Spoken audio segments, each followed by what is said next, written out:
They call it silly bump climbing here. There's very few positive holes on a lot of the face climbing, so you get used to using your feet. You know your limits of what you can smear on and stand on pretty well. And it literally just comes with time.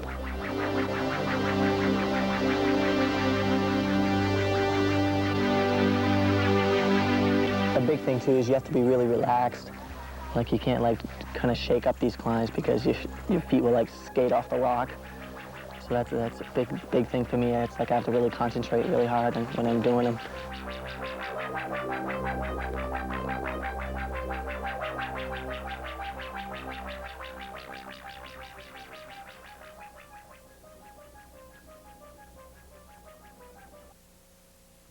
In the heart of New Hampshire's White Mountains, Cathedral Ledge rises high over the town of North Conway, commanding both awe and respect. Two climbers, Chris Gill and Steve Damboise, both from North Conway, join forces on this day to climb one of Cathedral Ledge's most committing and sought-after climbs, the Prow. The Prow is over 350 feet. 6 short pitches of climbing in all, of near vertical faces, narrow finger cracks, and hazardous overhangs. Rated at a 511 plus, the Prow was free climbed for the first time in 1977. Gill and Damboise, two of the area's finest climbers, bring together their unique talents and strengths to climb this New England classic.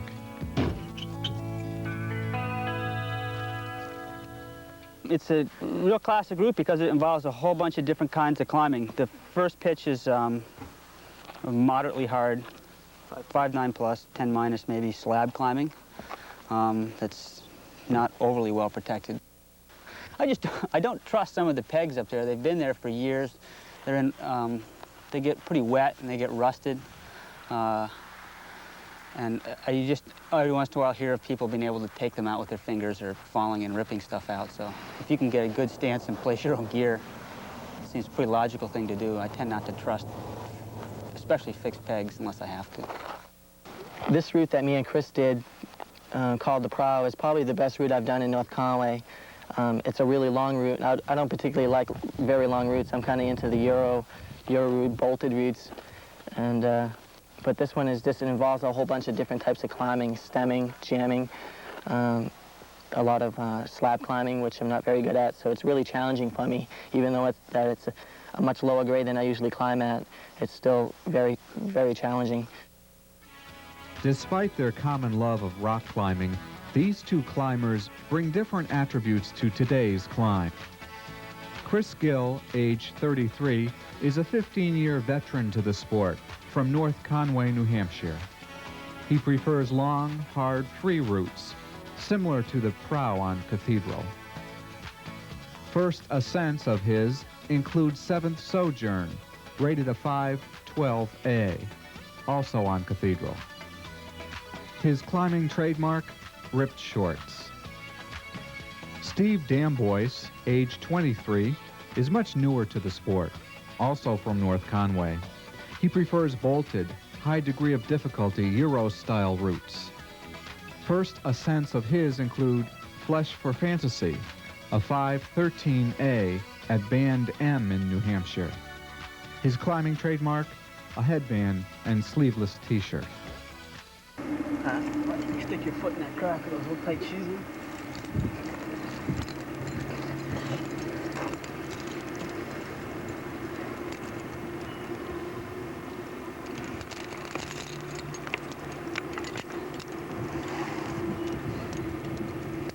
Nice. Nice clip, huh? Yeah. Maybe I would Wide World of Sports.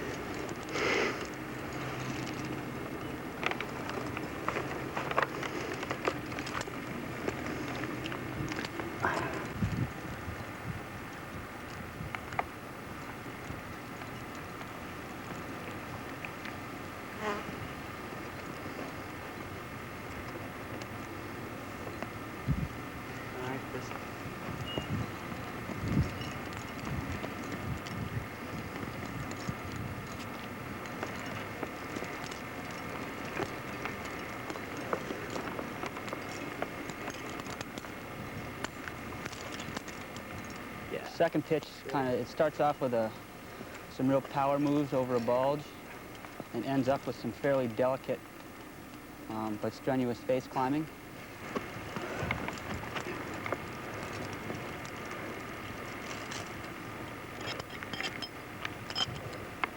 The prow in particular it's really neat because it is exposed, starting with the second pitch. You're right up there and you're on the outside of a corner, so Okay, I can fall off here, so just... you get the feeling of being out in the air quite a bit. And there's usually a nice breeze too, which is good.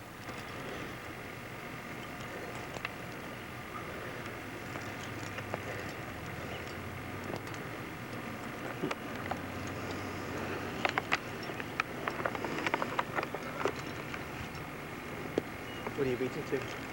Huh? What are you reaching to? You know, lay back up high.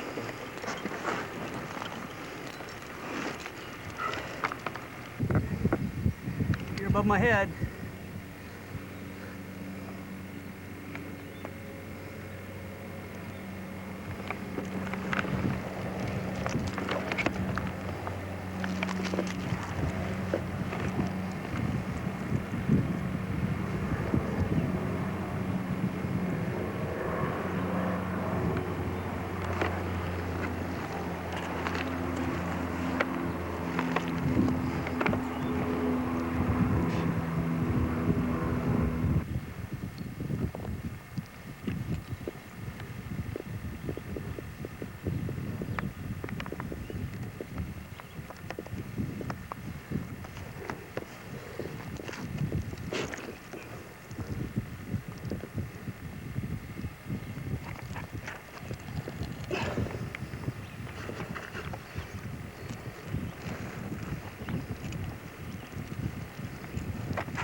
Come off.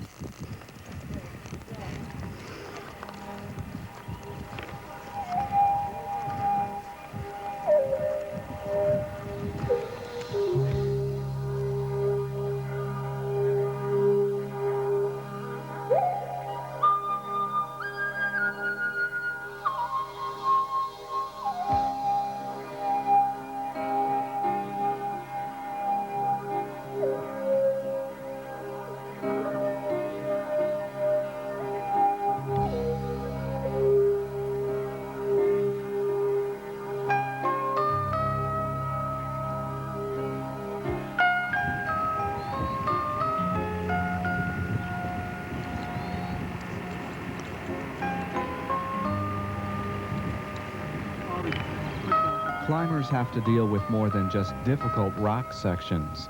On this day, the sun burned at a searing 96 degrees. And on the third pitch, Damboise found that heat was not the only problem presented by the sun. That's the third pitch. It's rated, I think, 510 plus, a 511A. That's if you find the sequence. I was up there. I wasn't going to give him the bait. He wasn't about to give me any beta, and the sun was in my eyes, so I had to keep on trying to hang on this really funky finger lock. I hung out there for a lot longer than I expected I was going to have to hang out there. I finally actually figured out the sequence, and was pretty glad I finally got out of there because I was actually getting quite gassed. And at one point I was going to haul it down and ask Chris for some beta, but I didn't think that'd be a very good idea. Kind of like, since it was only 11A, I should kind of figure it out myself. But I was lost there for a little bit, and the sun didn't help at all. I was trying to block the sun, and I couldn't see anything, and it was... Jingus. Yeah, definitely Jingus up there.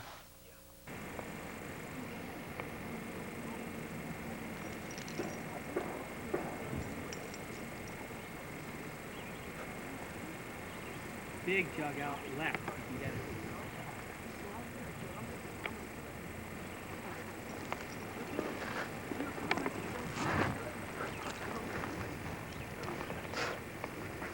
Whew, wish you would have swept that up.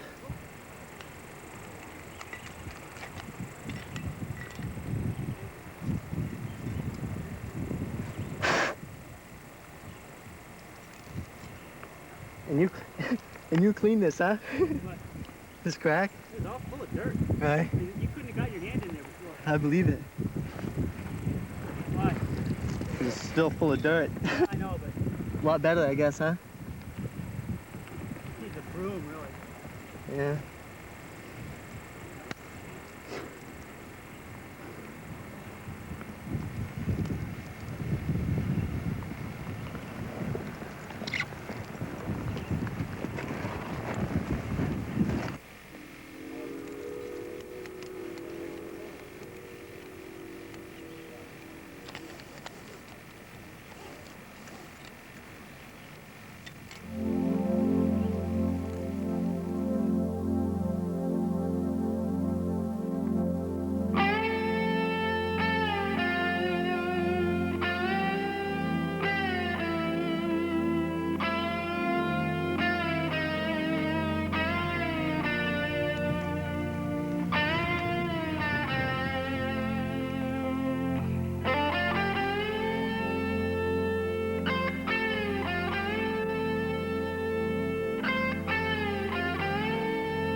Chris Gill leads the fourth pitch of the climb, the first of two successive crux pitches, rated at a 511 plus. It's a good pitch for him to lead, as face climbs are one of his strengths.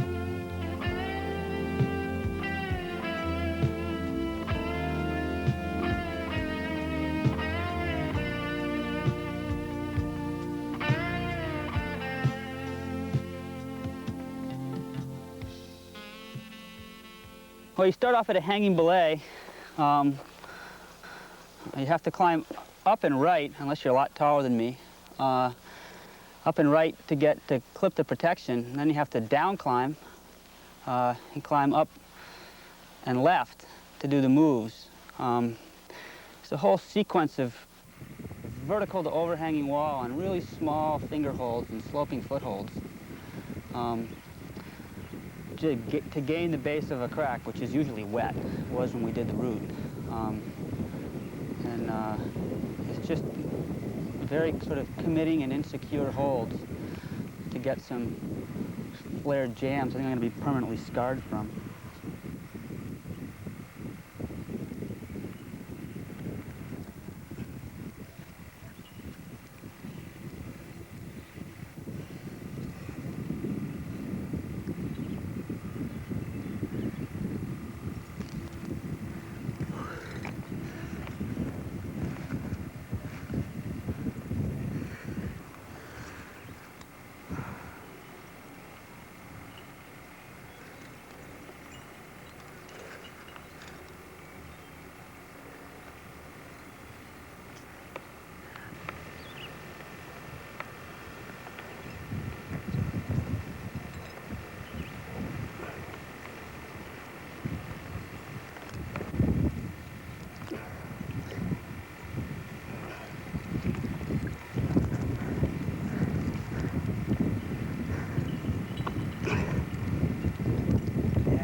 Once you get those jams, you're pretty good as long as you can hang out. Climb over a bulge and you get a good stance at the base of finger crack. Finger crack isn't really too bad, it's just strenuous. Good gear, pegs, good nuts. Climb that to another hanging belay. Yep.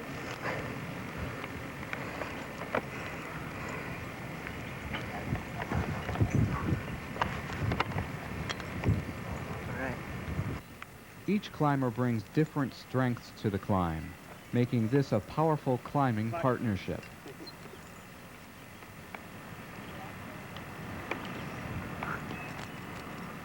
Stevie's much stronger than I am on small edges, and I'm probably better on my feet than he is. So together, that makes a pretty good climbing team, because Stevie has the power to do a lot of things that I really am not strong enough to do. I can figure out a lot of things that... Yeah. Of course, he'll be able to do that in a couple of years. I mean, the more he does them, yeah.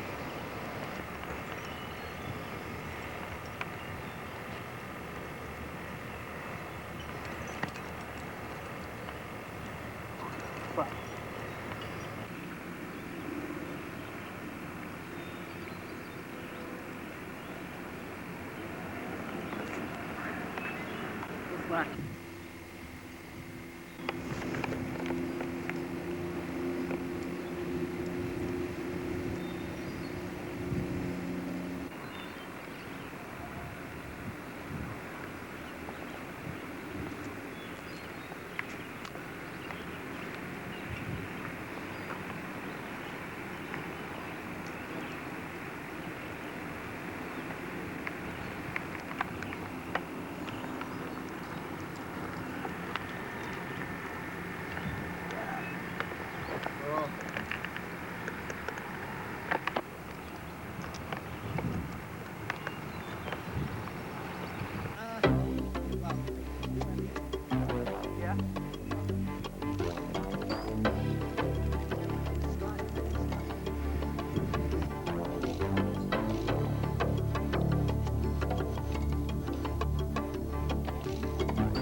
Steve Damboise leads the very popular roof pitch, the second pitch of 511 plus.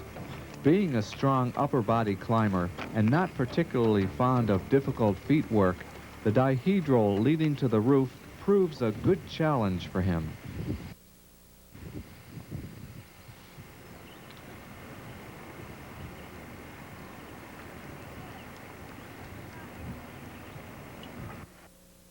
When you first leave the belay, you have some really delicate jams and finger locks you have to get over to gain this little shallow corner, like Chris was saying. Yeah, you have to kind of feel around. You can't see around the corner. You have to feel around for some holds. And you get established over in the corner, and you have to make a lot of fairly high, long reaches, a few high steps to gain like a really good hold to clip some gear into the corner. And to get established in the corner is actually one of the cruxes for me. It's like I'm not very good with my feet, so I kind of like get a few like flared kind of pinky locks and stuff. Try to use my left hand on the outer left-hand wall, and kind of stem and bring my feet up high and gain the corner.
Attention.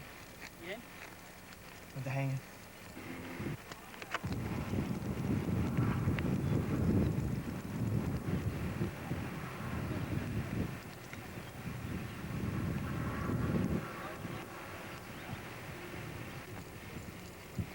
Once you finally get into a stem, it's pretty much just a body burn from there to get to the roof.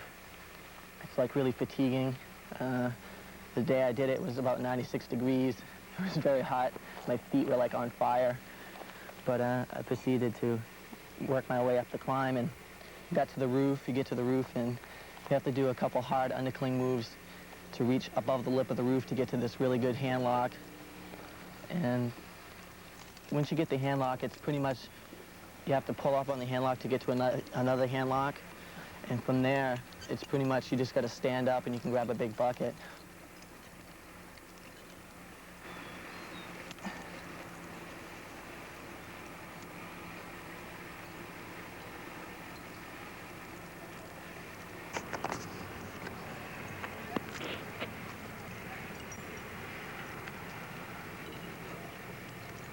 Okay, Chris. You gonna go for it? Yeah.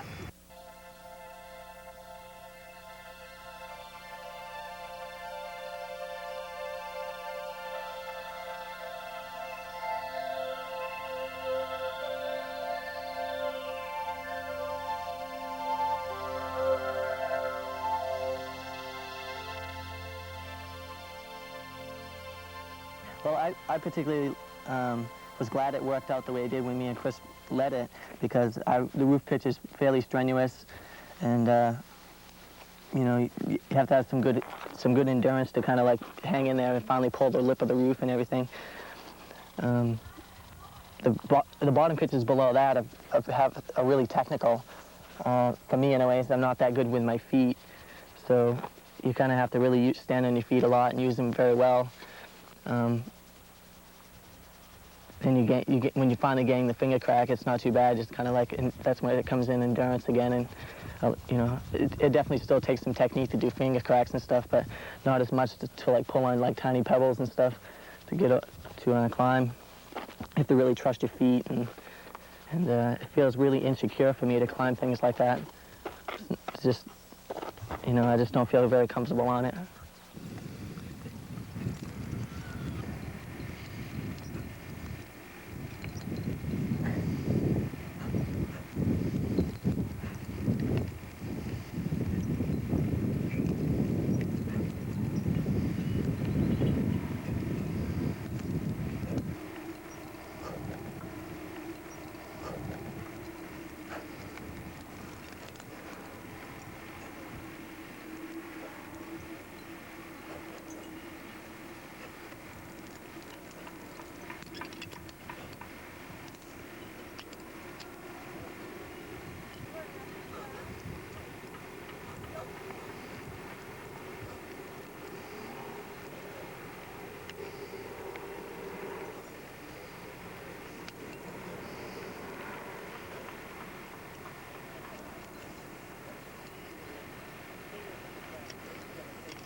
Flat, Chris?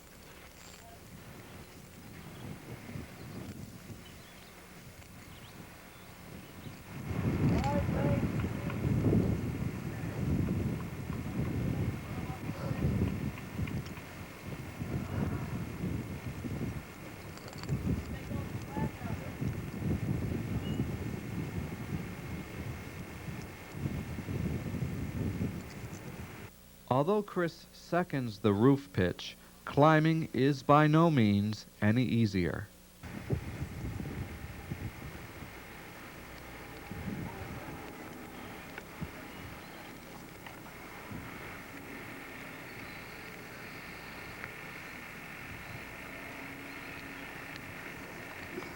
Arm bars, chimney technique, laybacking, you know, sort of anything that will work. Kicking your foot into the corner. There's no real crack in the corner, so you just sort of have to scum your body into it to get up it. To get up to the roof, which is, I think if you could do it off the ground, it wouldn't seem that bad. But at that point, you're so flamed that it's really strenuous to undercling and stem.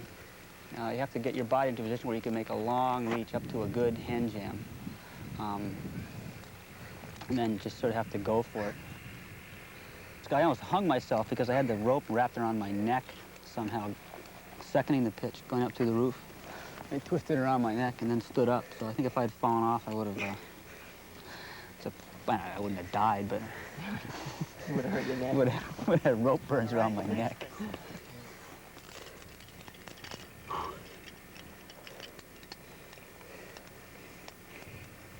What a body burn that thing is. Yeah. Good job, man.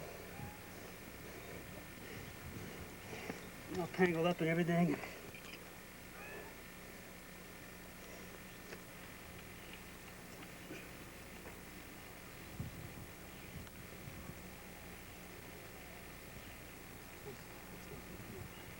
Some good gear on it though, huh, Chris? You're skipping shit underneath the roof, huh? I was impressed.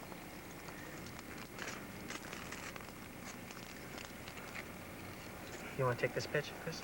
Yeah. Is that all right? Yeah. Out there. The last pitch of the Prow is a straightforward 5-9 pitch, highlighted by a thin crack that tops out at a tree at the end of the route. It's a welcome and fitting end to this demanding and challenging classic of New England rock roots.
That's what they always do, right? They kiss then. Kiss on the lips. Oh man, Jing. Well done, well done. I'm keeping the trees out of it, I think. Framing it so there's no trees in there. Yes, yes, that's it right there.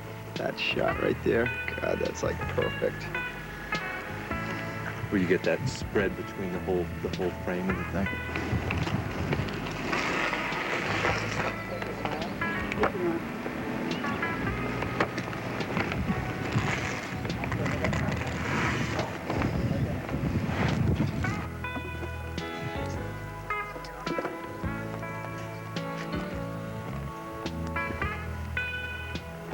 Oh, yeah, get that ochre sponsorship.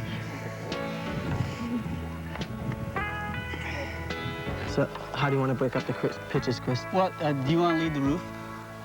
Yeah, I'd love to lead the roof. Okay, That'd so be that's 5. good. Okay. So you have to do 3, and you have to do 1. You want to do the slab? You mean the first pitch? Yeah. No. All right, so I'll do the first 2, Okay. and then we'll swing leads after that. Okay, sure. That sounds sounds good? great, yeah. Good. All right. Good deal.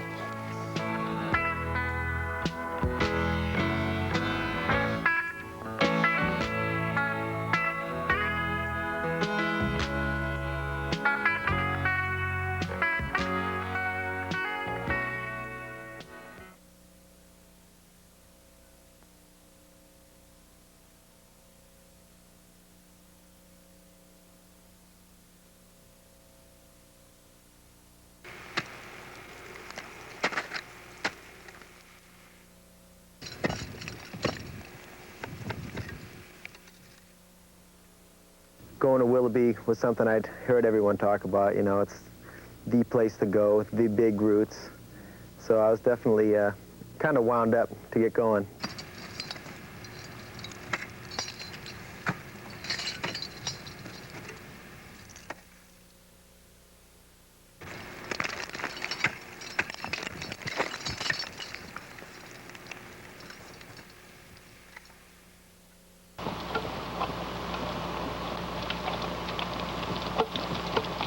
Lake Willoughby's always had a sort of intimidating atmosphere about it. On the east coast of America, Lake Willoughby's a sort of hard man's climbing cliff.